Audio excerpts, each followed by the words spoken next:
तो स्टूडेंट्स, आज की जो हमारी सीरीज स्टार्ट हो रही है वो पाइथन की इंटर्नशिप पे हो रही है। ठीक है। इसमें हमारे पास 16 टास्क होंगे। पर वीक हम एक टास्क परफॉर्म करेंगे। इस इंटर्नशिप का जो बेसिक पर्पस है ना, वो यही है कि आप लोगों की पाइथन लैंग्वेज में जो स्किल्स हैं उनको मज़ीद पॉलिश किया जाए, अच्छी सी प्रैक्टिस हो जाए और आपको इसमें मज़ीद एक्सपर्टीज मिल जाए।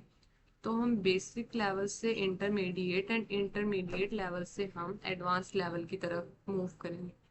तो आज की जो हमारी फर्स्ट असाइनमेंट और फर्स्ट टास्क है ना, वो ये है कि आपने एक सिंपल कैलकुलेटर बनाना है और एक पाइथन का प्रोग्राम लिखेंगे जिसमें दो नंबर हमने यूजर से लेने हैं, उन पर addition, subtraction, multiplication and division perform होगी।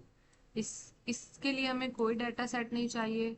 हमने सिंपल बेसिक्स ऑफ पाइथन पे काम करना है क्योंकि ये हमारी बेसिक असाइनमेंट है और फर्स्ट टास्क है। पर इनपुट हमने यूजर से लेना है। ठीक है।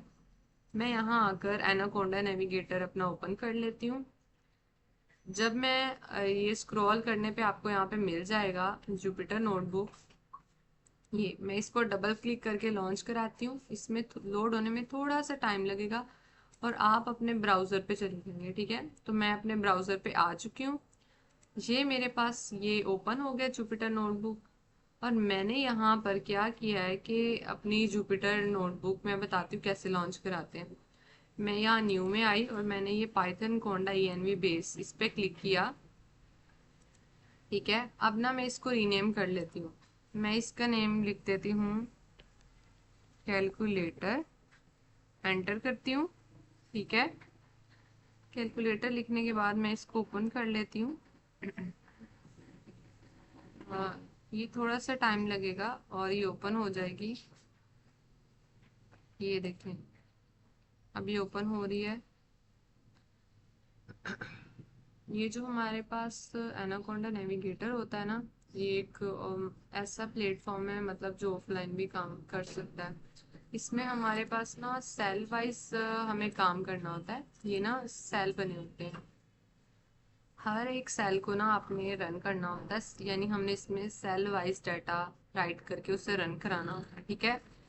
तो जैसे आपको ये शो हो जाएगी, इसमें हम अपना कोड लिखना स्टार्ट करेंगे। हमने कहा था दो नंबर हमने लेने हैं यूजर से।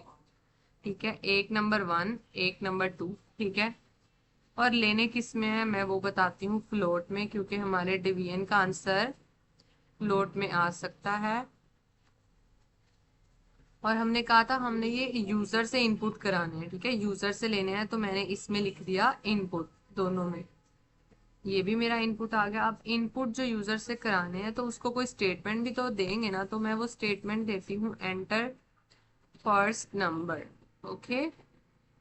ये मैंने फर्स्ट नंबर ले लिया। सेम लाइक मैं इधर भी कह देती हूँ एंटर सेकेंड नंबर। तो ये मेरा सेकेंड नंबर आ गया, ब्रैकेट क्लोज। अब ये तो थी इसकी ब्रैकेट। ठीक है। इसकी अब मुझे ये इनपुट वाली ब्रैकेट भी क्लोज करनी है, इसकी भी मैं लगा देती हूँ सेम हेयर। इसकी भी ब्रैकेट लगा देती हूँ। ठीक है। ये मेरे दो नंबर मैंने यूजर से ले ली। अच्छा, यहाँ पे सेमी कॉलन लगा देते हैं।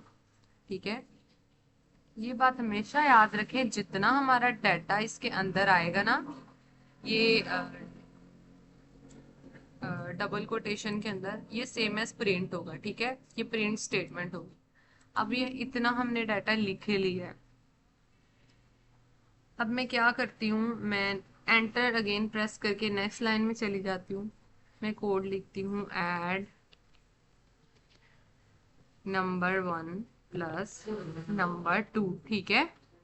नंबर 1 और नंबर 2 को ऐड करा दे। सब्ट्रैक्शन के लिए मैं SUB सब लिख लेती हूँ, variable name number 1 minus number 2। अच्छा, आप ये देखें, ये नंबर 1 और नंबर 2 मैं इनको ही बार बार यूज कर रही हूँ। नंबर 1 क्योंकि मेरे ये दो वेरिएबल है, ये पहला वेरिएबल है यानी फर्स्ट नंबर, ये दूसरा वेरिएबल यानी सेकंड नंबर।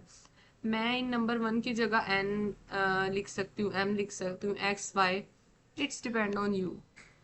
ठीक है। और मल्टीप्लिकेशन के लिए मैं MUL का वेरिएबल यूज कर लेती हूँ। उसमें मैं कहती हूँ नंबर 1 मल्टीप्लाई बाय नंबर 2। ठीक है।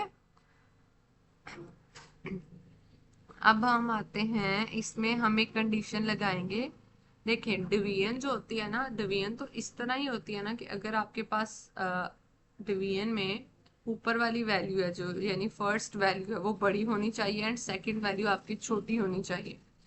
तो मैं इसमें कंडीशन लगाती हूँ, अगर नंबर 2 मेरा 0 के इक्वल नहीं है देन तुम क्या करो, डिवाइड करो। किसको डिवाइड, सॉरी हमने सेमीकोलन मिस कर दिया, ठीक है।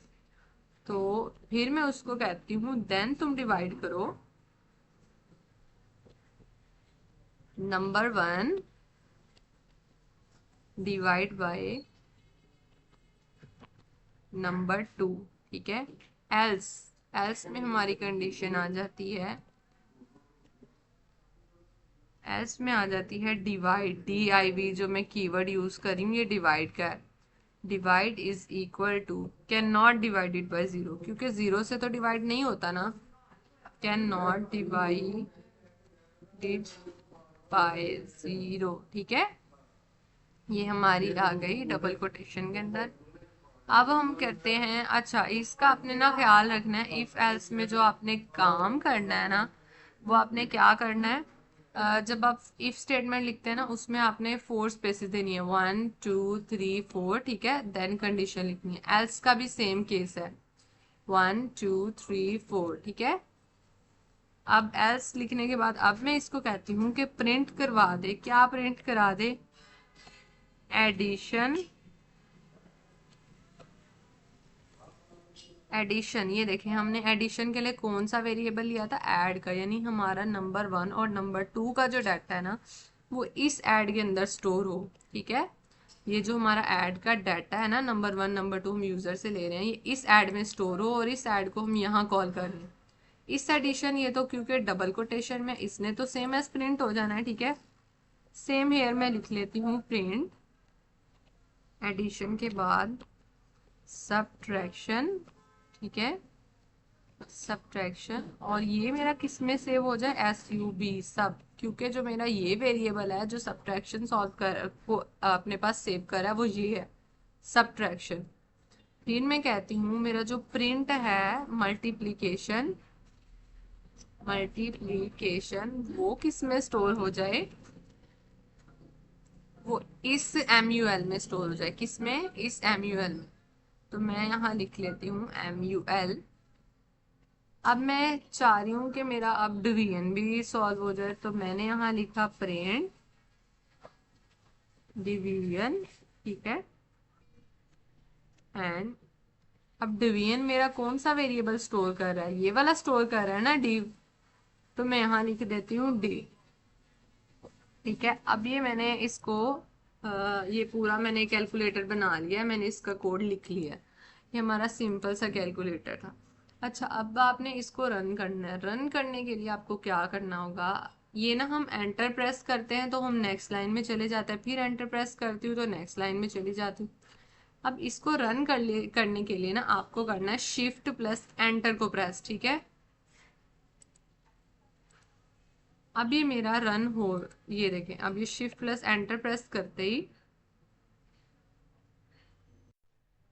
अब ये देखिए मैंने जब इसे शिफ्ट प्लस एंटर प्रेस किया ना, अब ये मुझसे फर्स्ट नंबर की डिमांड, ठीक है। मैं इसको फर्स्ट नंबर कह देती हूँ 65, ठीक है, और एंटर कर देती हूँ। अब इसने मुझे कहा सेकंड नंबर। देखें पहले ये वाली स्टेटमेंट रन हुई, देन ये वाली स्टेटमेंट नंबर 2 वाली रन हो रही है। सेकंड नंबर में इसको कह देती हूँ 5 और एंटर कर देती हूँ। अच्छा अब 65 एंड 5 क्या होते हैं, 70 होते हैं, ठीक है। अब इसने ये एडिशन परफॉर्म की, फिर इसने सब्ट्रैक्शन परफॉर्म की, फिर इसने मल्टीप्लिकेशन परफॉर्म की। अब वो यहाँ पे ना कंडीशन लगा रहा है, पहले ये चेक कर रहा है 65 कहीं 0 के इक्वल तो नहीं है, फिर वो कह रहा है कि 65 5 पे डिवाइड हो जाए, ठीक है। देन ये उसने यहाँ पे ऑपरेशन परफॉर्म करने के बाद इनको चारों को प्रिंट करा दिया, ठीक है। और इसने हमारा इस तरह ये सक्सेसफुली कैलकुलेटर बन गया। लेट्स सपोज अगर मैं ये प्रिंट ना करवाऊँ, ठीक है, इससे मैं रिमूव कर देती हूँ फिलहाल के लिए, ठीक है। अब मैं इसको शिफ्ट प्लस एंटर अगेन करूँ, फर्स्ट नंबर मैंने लाइक दे दिया 90 दे दिया, सेकंड मैंने दे दिया 3। अब इसने आगे तो मुझसे कुछ मतलब जबकि ऑपरेशन तो मैंने लिखे हुए हैं, ऐड का, सब्ट्रैक्शन का, मल्टीप्लिकेशन का, डिवीजन का, लेकिन इसने आगे मुझे रिजल्ट क्यों नहीं शो करा है? उसकी वजह ये है कि मैंने प्रिंट स्टेटमेंट यहाँ पर, ये मैंने कंट्रोल से किया है, ठीक है, प्रिंट स्टेटमेंट मैंने यहाँ पे नहीं लिखी थी, ठीक है। अब मैं इसको अगेन रन करती हूँ, अगेन हम देखते हैं, ठीक है। अब ये देखें, इसने हमें ये, क्योंकि हमने प्रिंट स्टेटमेंट रन की और इन वेरिएबल में इसको कहा कि ऊपर वाले ऑपरेशन को आप सेव कर दो, तो इसने मुझे क्या किया, इनको सेव कर दिया, ठीक है। तो आज की जो हमारी वीडियो थी वो एक सिंपल से कैलकुलेटर बनाने पे मुश्तमिल थी, जो कि यहाँ पे कंप्लीट होती है। उम्मीद करती हूँ आप सबको अच्छे से समझ आ गया होगा, ठीक है। बाकी अगर किसी का कोई क्वेश्चन है, कोई क्यूरी है, तो comment section is only for you. Inshallah, we will respond you soon.